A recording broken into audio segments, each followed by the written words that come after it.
নেতৃবৃন্দ, মাধবপুরের সর্বস্তরের তৌহিদি জনতা, বাংলাদেশ খেলাফত মজলিস শিখিয়ে দেওয়া, তাদের লিখে দেওয়া সংবিধান বাংলাদেশের মানুষের উপর চাপিয়ে দেওয়া হয়েছিল।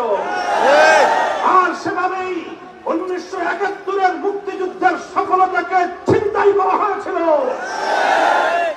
কাজেই সেই 71-এর স্বাধীনতা পরবর্তী বাংলাদেশের